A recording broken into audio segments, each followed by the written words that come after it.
KIDO Talk Radio, 107.5 FM, 580 AM. Kevin Miller in the morning. It is time once again for The Money That Matters.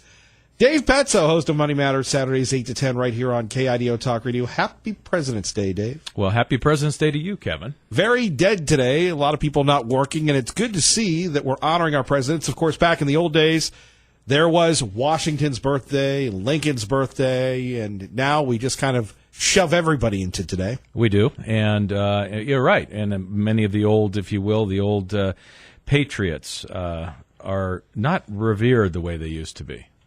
Right. That is strange when we take a look at how America is topsy-turvy, and all of a sudden all the heroes are villains and all the villains are heroes. But I digress. Your favorite president? It has to be Lincoln, just because of the I just think he had the toughest situation to be there, but obviously in my lifetime it was Reagan by far. It's just not even remotely close. He's one of my heroes in life. So, but as far as historically what Lincoln went through, as we all know, and if anybody that studies any amount of history, you always gravitate towards the Civil War and all of the things that happened there. And it was an incredibly difficult time. Lincoln was able to navigate people through that. In modern times, again, there's no question in my mind what Reagan did from the Jimmy Carter days, if you will, but I always like to talk about it less politically than that and say the Richard Nixon, Jimmy Carter economy that we had, along with the Soviet Union. It's an astounding thing what he accomplished. Indeed, and when we take a look at President Reagan and what type of economy did he inherit? I mean, again, a lot of people, they don't remember Reagan. They weren't alive. We take that for granted. But your thoughts here on this President's Day? I don't think people understand what it was like in 1980. I actually started in the industry then, and interest rates were hitting 21.5 prime lending rates. I know it's a historic footnote, but when you live that, and most of the listeners at least were like me, trying to get started, 18, 19 years old, and that day, or they were older and know how difficult that was when we thought it was wonderful to have a home loan that was only 12%. It was an incredibly difficult time, and unemployment was very high. It was over 10%. And we had the misery index. So we had inflation plus the unemployment rate was very difficult. So, yes, 1980 in Boise, Idaho was not exactly prime time for Boise. It's quite different today.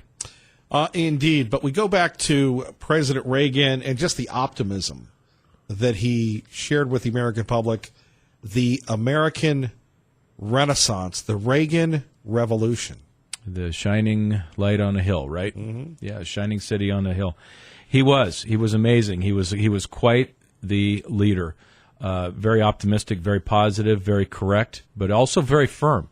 It was one of those things where you really think back at those times, and I love studying because what the Soviet Union thought of Ronald Reagan and how difficult a time he gave them because he just kept throwing money at defense and particularly technology. And we forget that it was Reagan's drive that for 40 years he was adamant about communism being horrible. And all the young people today, it's frightening. It's actually frightening to me that people sort of kind of want to embrace this idea of socialism. And it is a very frightening thin line between that and gulags. It really is, and I just don't think people study history, so they don't have any idea how bad an idea this is. Well, speaking of history, and you go to Seattle, there's a lot of socialist-loving libs over there. Yep.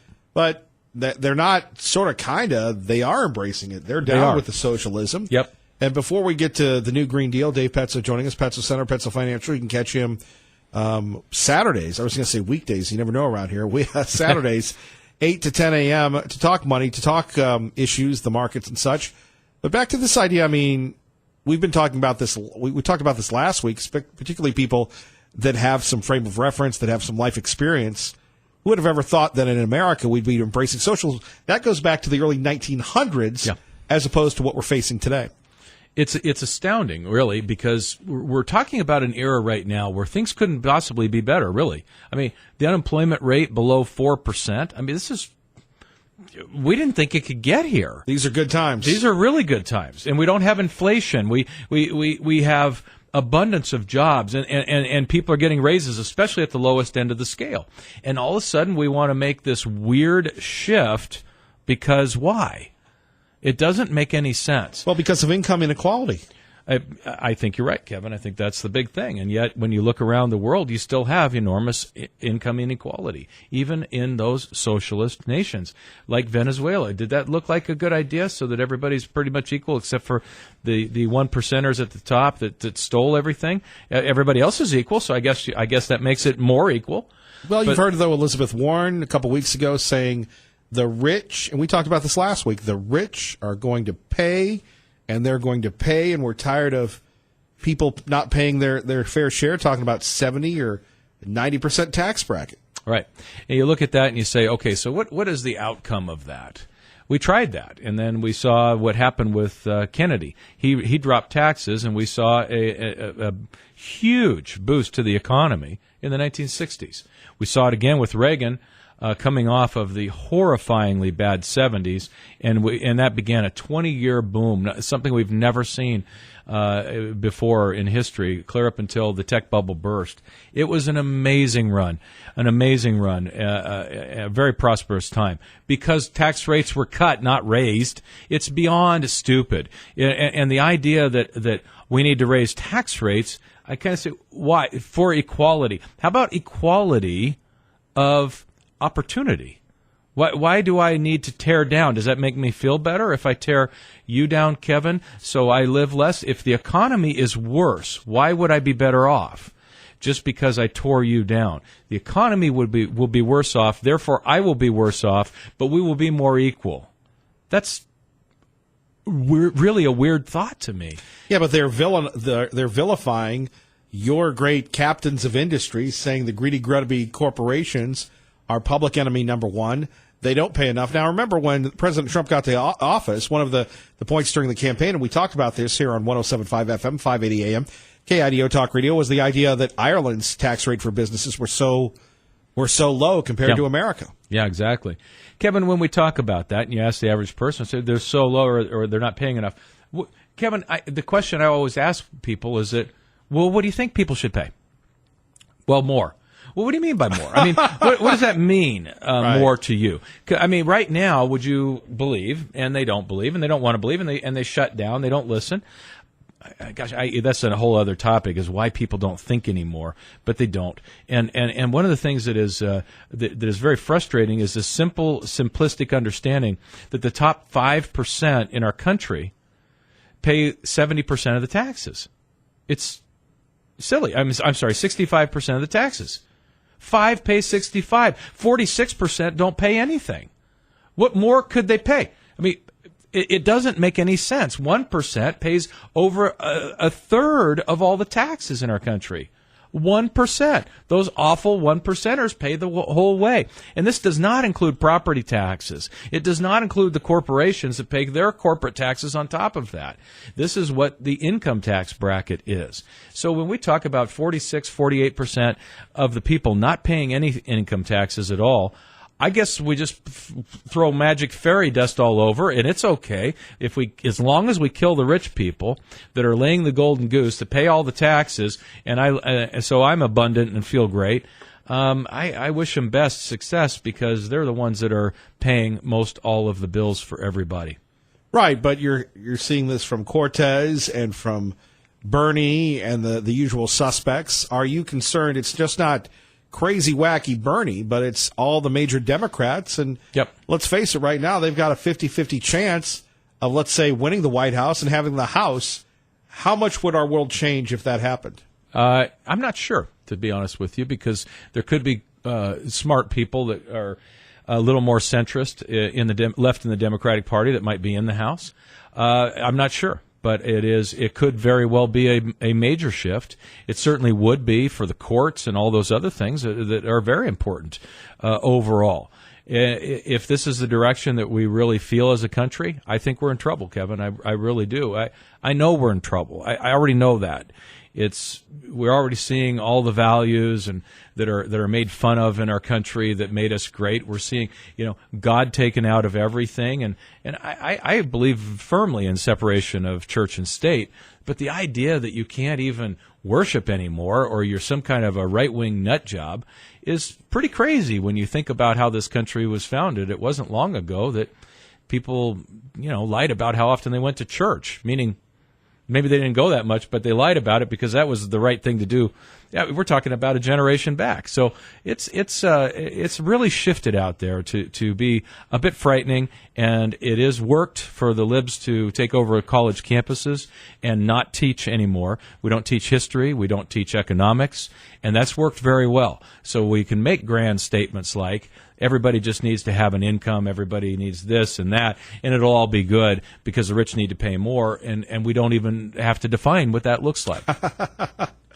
No, you're right about that, but we're seeing this, and we can blame the education system, we can blame parents, but this is happening not only across the country, but right here in the Treasure Valley where people feel they're entitled to something. Dave Pezzo, you're a self-made guy. I mean, this must just roil you at your very existence. Well, it does from the standpoint of, and I have been so blessed in my ability to think, and the people that surround me, that have helped me. It's all true, but in the end, if I wasn't free to work extra hours and work hard to learn, to grow, if it was just simply a situation where taxes were going to be at 80 or 90%, why would I do that? Or, as we've talked before, Kevin, it's the idea that I'm going to be paid a salary to play video games in my basement and smoke pot. I mean, what the hell? I would have just stayed there in the basement and done that. I just don't know where we go in the long run when we take away incentive to work, to grow. It's a frightening thing. And as I said last week, Kevin, it's no worth. There's no work, you have no worth. It's just the way human beings are wired. So with about a minute left here before we take a break on 107.5 FM, 580 AM, KIDO Talk Radio, what's your advice to young people? I mean, a lot of people come up to you and they look at you, the Pezzo Center, and want to be you by the time they're 30. It's something that's, you know what, the people can do that. You can't have 35 years experience until you have 35 years experience. You can't, but you can begin that trek, and you can become very successful by the time you're 30 in this country. I think everybody can be a standout. What I tell young people is that the world is so negative, and it makes you feel beat down when you're not. The world's never been more abundant. The opportunities have never been better in the whole wide world than they are right now.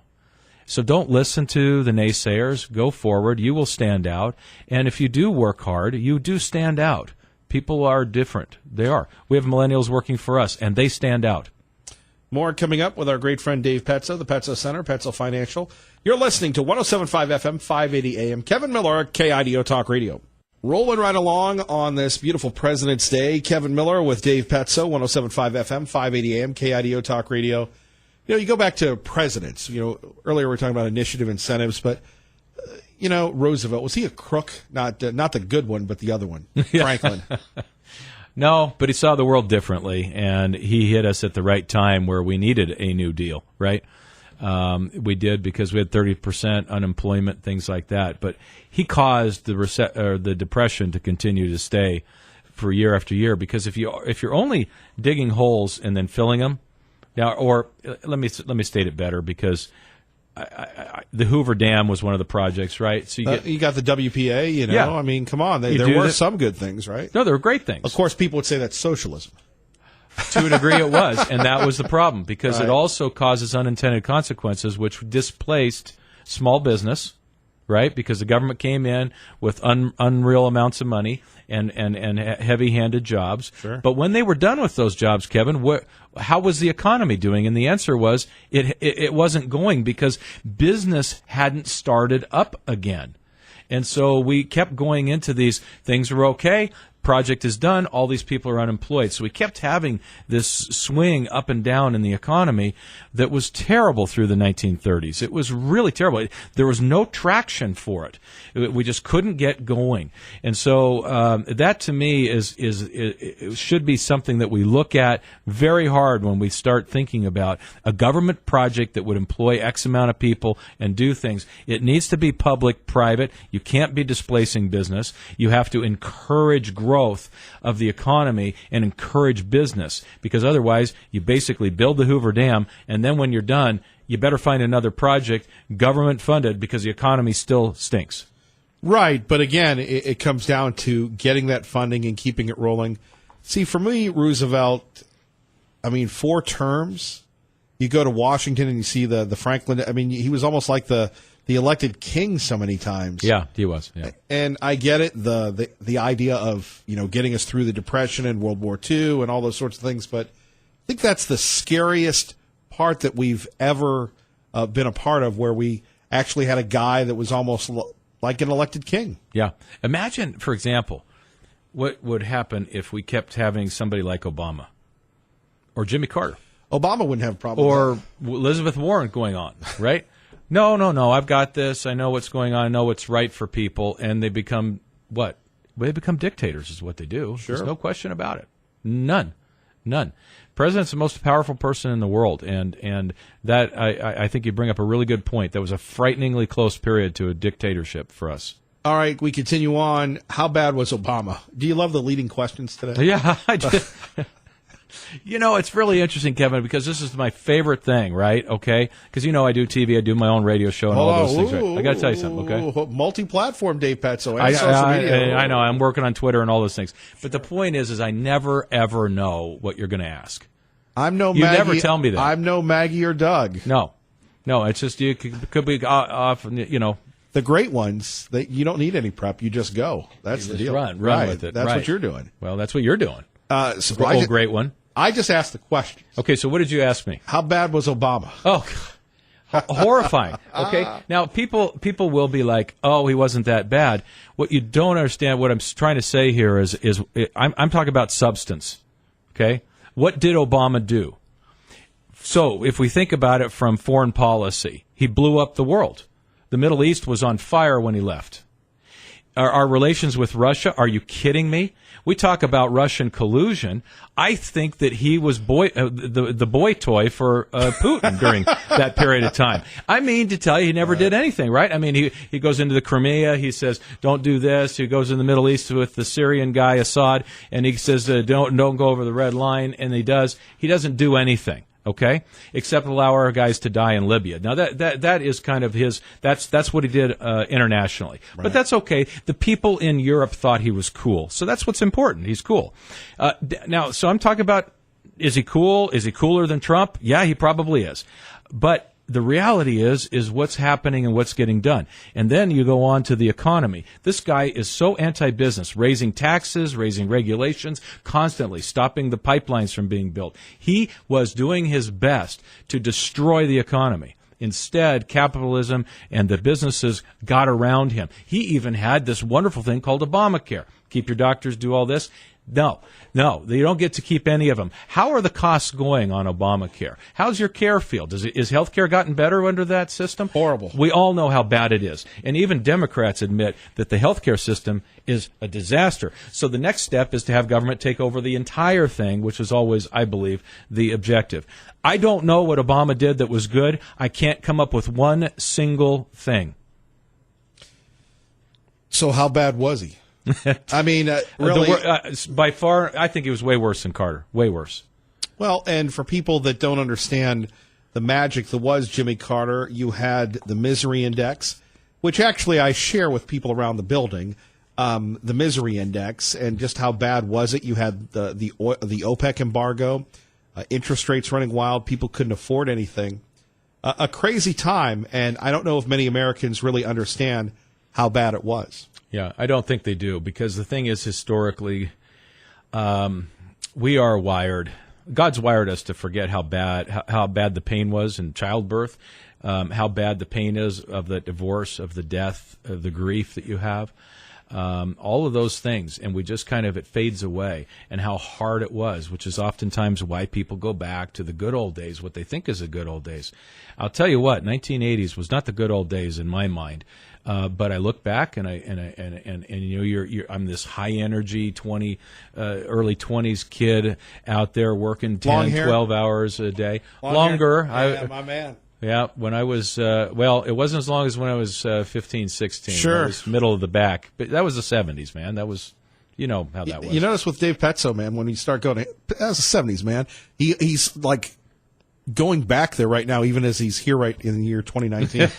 Thinking about that. But that's what I'm saying. We all go back to those days, right? They were hard, Kevin. Mm-hmm. They were much harder than they are today. But because of the forgotten pain, we think of them in a beautiful way. Back to our friend Dave Petzo. So, when we take a look at the worst president ever, who do you think? I do think Obama was. Yeah, I think Obama. we could. Yeah, wow. I think he was. I'm sure there's others along in history that were just so bad at the time. Where we had Jimmy Carter was really awful. There's no question. Richard Nixon, was no good at economics either. But the point there is that Obama tried his best to destroy the United States as we know it, as we love it, as we prosper in it, as we have our freedom.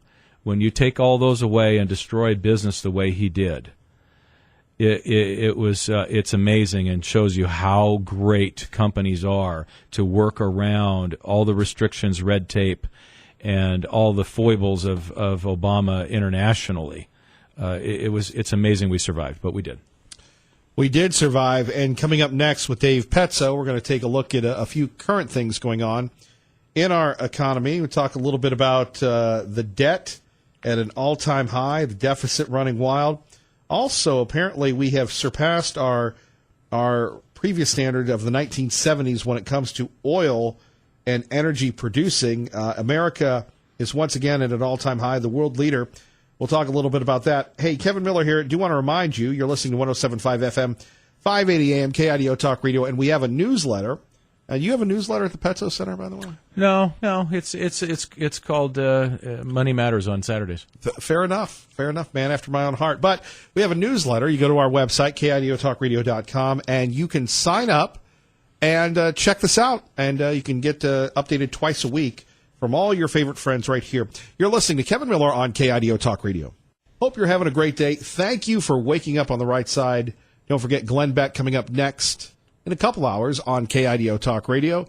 Kevin Miller with Dave Petzo here at the Petzo Center, Petzo Financial. So, last week, the debt, the deficit, whatever you want to call it, $22 trillion. Yep. Now, my man, I know, Dave Petzo, don't worry about that, but you're a smart guy when it comes to money.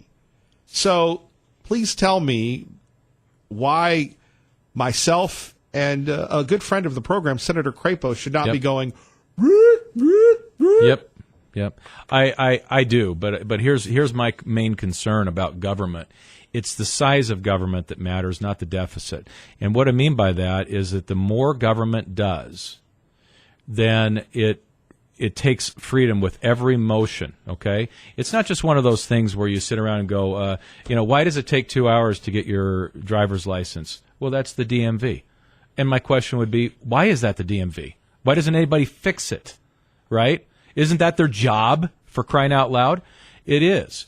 But we don't care because it's government. We just literally accept that government doesn't work.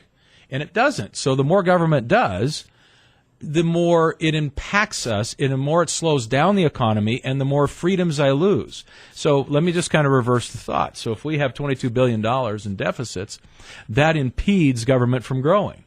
So I'm okay with it.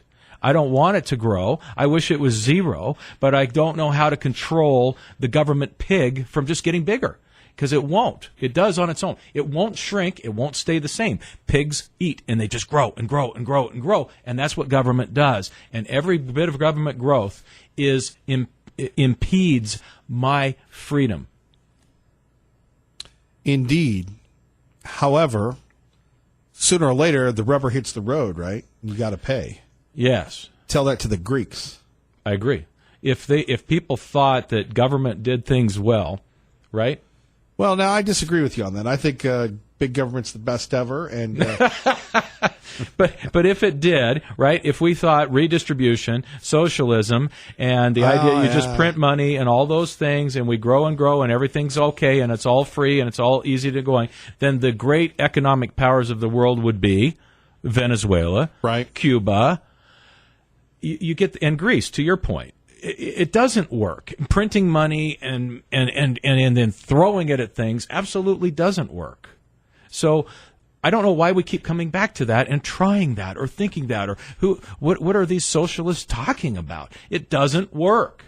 It does not work. But I want that impediment, Kevin. I don't want the deficit either. If I thought human beings would react normally and we would stay within our budget and not just grow government back, then I'd love to see that deficit paid off, paid down. It is an impediment to growing government, and that part of it I like. Sure. That's why I'm not worried about it. You know, last week we were talking to Steve Forbes and, funding of the entitlement programs. And, back in the old days, actually 24 years ago, I got my start in talk radio by interviewing Steve Forbes. He came into the studio, and I was had more hair and less plump, if you will. And, you were probably like the big workout guy at that time, weren't you? To a degree, yeah. Bodybuilder, yeah. Yeah, to a degree. And the thing I loved about Steve Forbes is here's one of the richest men in the world hanging out with, at the time, what was that, 27-year-old Kevin Miller. And we would talk economics, and he proposed a flat tax. Yep. In 1996. In fact, we were joking with him last week on KIDO Talk Radio where I said, I still remember his campaign pledge, which was hope, growth, and opportunity. And it was a different type of hope than what Obama sold us. But that idea, can you imagine, 1996, that still resonates with me today. Yeah. That whole hope, growth, and opportunity. And he said there should be a flat tax. And we've talked about a flat tax, and yet we still have the system we have today. Yep. He's right. We should. And we do. If you are in alternative minimum tax, that's exactly what you end up with is a flat tax. So when people say it would be complicated, it'd be hard, they're wrong. It's not complicated and hard. And all we have to do is quit having our own certain lobbyist groups that say we need a deduction for this or that over here, and quit social engineering with the tax code. It's a revenue-raising tool. That's what it should be confined to. And the simplest, greatest way to do that is to have a flat tax, or if you want to, you can say it's a two-tier tax. But we have 7 tax brackets and multiple, if you will, postcards to fill out to send in. And so if you want to exclude the first $50,000 from income or whatever, that's great. There's a lot of different ways to do it. But if you did that, what if you made, let's say, $65,000? Wouldn't that de-incentivize you from making more? If it was flat and you made $100,000, you would only pay on the next 50, sure, right? It wouldn't be as stupid like the Obamacare thing where you have $60,000, and if you make $60,001, right, that'll cost you $15,000, pal, because you get knocked out of the exchange. It's true, Kevin. Right. We literally have millionaires who are literally that we're working with, and their accountants are working with, to keep their income below so they can be on the exchange. Now, let me ask you a relevant question about your industry. Yeah. Now, we see these commercials for all the national firms and everything else, and I know you're under restrictions of what you can say. Sure. What's the deal with that? I mean, it's a big growing industry, and then we have you that have served the folks in the Treasure Valley for years, and you're competing not only with other local folks, but you have these franchises, these big companies. I've never asked you that question, but every time I go, I've got to ask Dave Petzo about those things. What do you make of that? What's interesting? No, it's always been that way, Kevin. Right? Sure. I mean, I started with a big firm, right? And then you learn your craft, and then something happens, and it's like, I want to go do this, and the boss says no, and so you branch off and do your own thing. But it's always been a very independent business. I've always had hundreds or thousands of bosses, right? Right. I don't have one boss, but it's always, I also don't have the danger of losing a job unless I do something really wrong and lose my licenses, right? So it is different in that industry in that way, but you're still working underneath somebody else to a degree that basically this is their place, it's their rules, and I don't want to play with them necessarily, and you branch off and go on your own. It's always been that way, but now it's really changed in the last 20 years where independent people like me are the growth engine out there. It's not the, if you will, the wirehouses, what do you call it, like the Merrill Lynch's, UBS, things like that. And I'm not putting them down. Right. There's not a snowball's chance that I would work for them. And people like me don't. They won't. Because we are independent. What's the difference? The difference is you send half your money off to New York, and you've got multiple layers of bosses telling you what you can and can't do.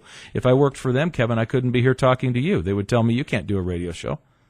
They would. I see. Because you can't have an opinion. You might say something wrong. You might find lawyers in there. That's the problem. Sometimes we try to interview people and for Money Matters, right? And their firms will go, no, we're not going to do that. You can't. No, I can't. No, we can't put that out on the air because we may have our money manager might say something wrong.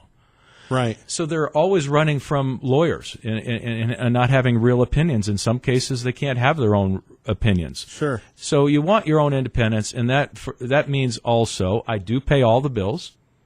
I pay for the phone. And you pay for the city of Boise taxes on your building. I do. We pay $14,000 for the $15,000 in taxes a year for the Petso Center. Can't get a better write-off than that. I know, isn't it? Yeah.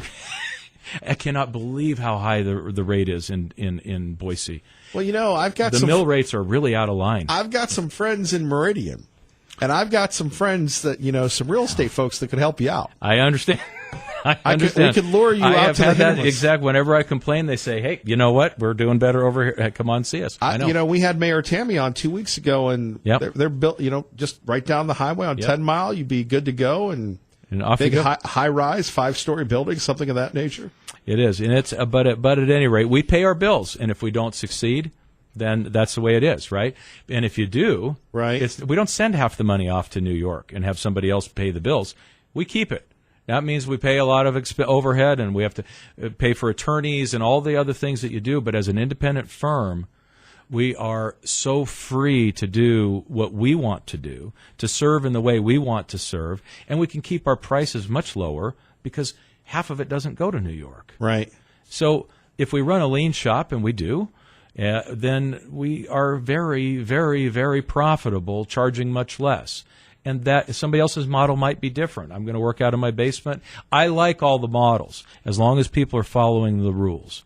But as an independent, we also have products like you hear me lambasting all the time that we won't do. Why do you think? Why do you think you have so many people that get into financial planning for the wrong reasons? I go back to the guy that was my neighbor in Pittsburgh, and he goes, I'm in the bank, and I'm going to do financial planning. I go, really? He goes, yeah, a lot of money in that for me. And I'm going, I don't know if I want him managing my money. Right.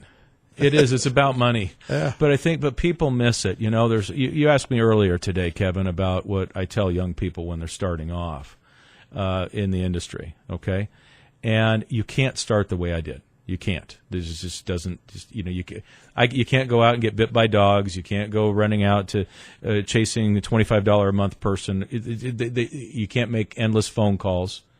People won't see you. So you can't start that way. You start underneath a firm. But what you have to do is you have to always think about how you can deliver a better customer experience. And if you start there, it's, if you will, it's like Facebook.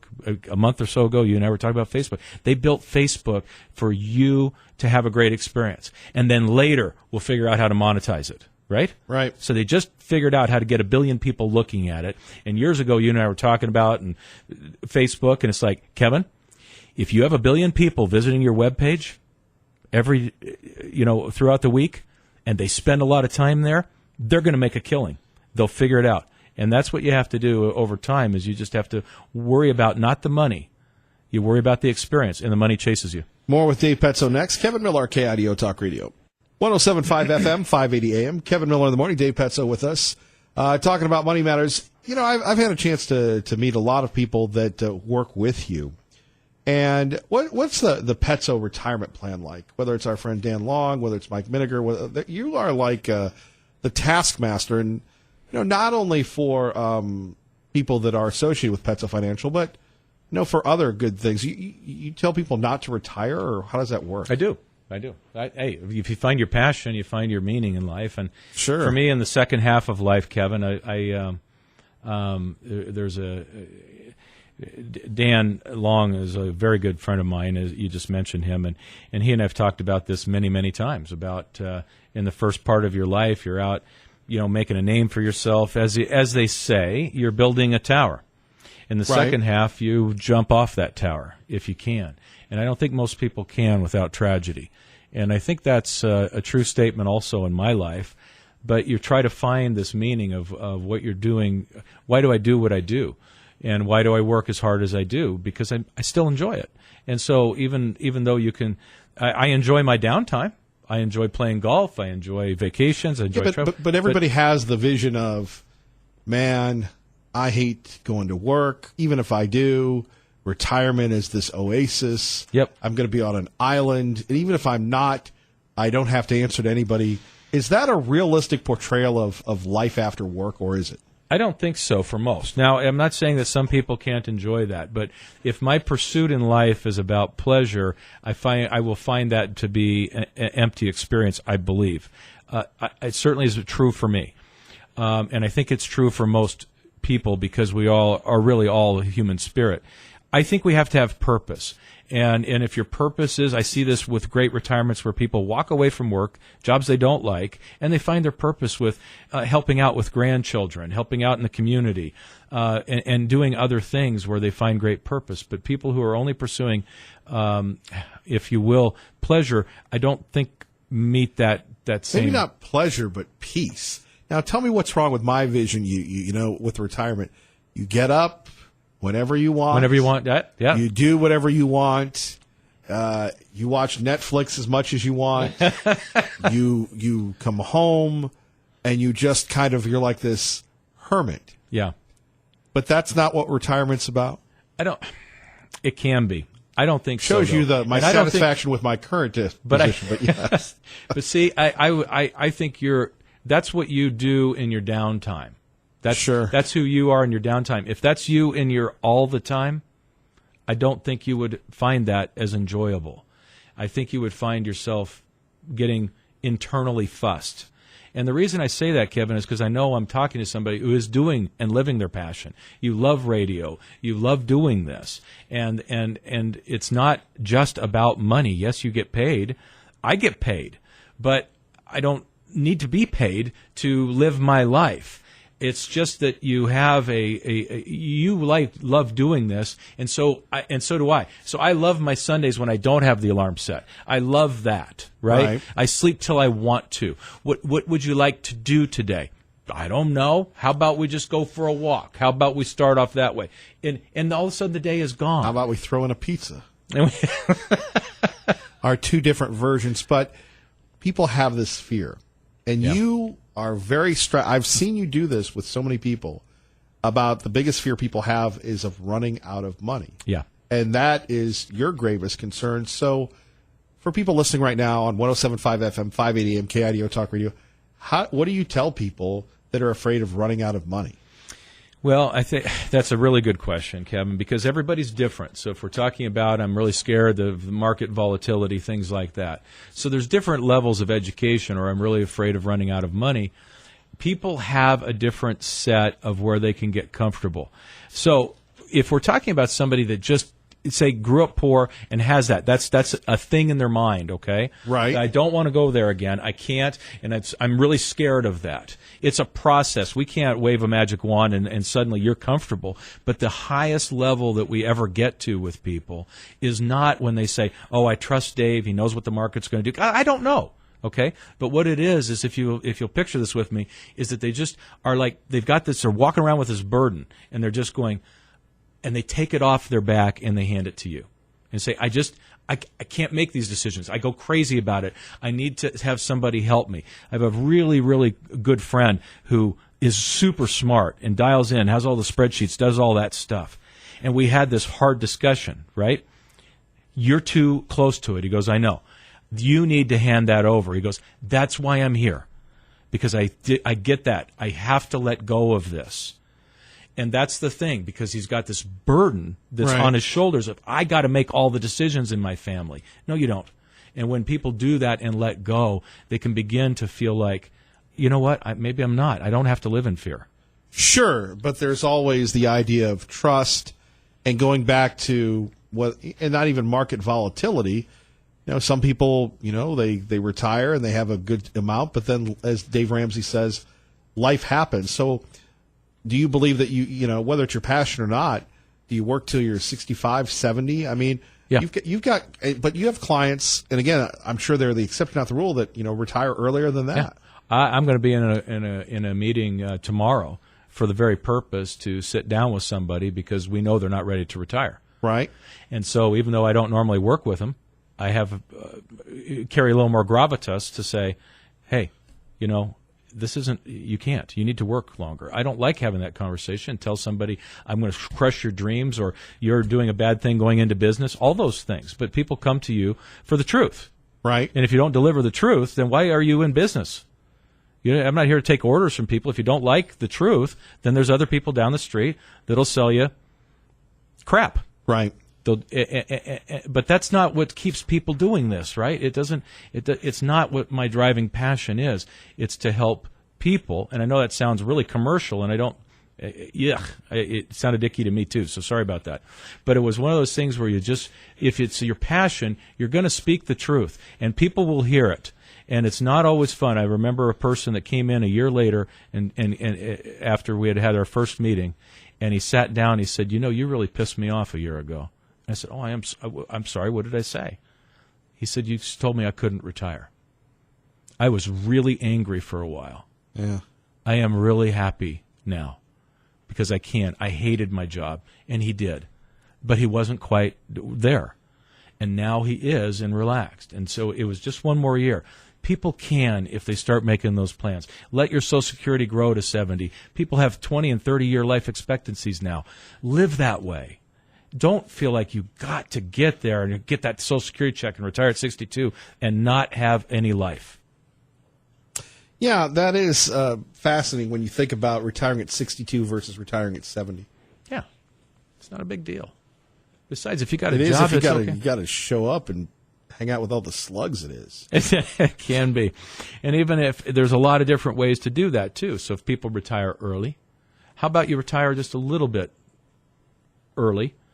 You're okay, but you're not quite there. And so you do part-time work for a buddy at a fly tying shop or something. Just find something to bring a little bit of money in. Make $1,000 a month in this world is like falling off of a log, right? I mean, there's all kinds of and work you would like. And make sure your house is paid off.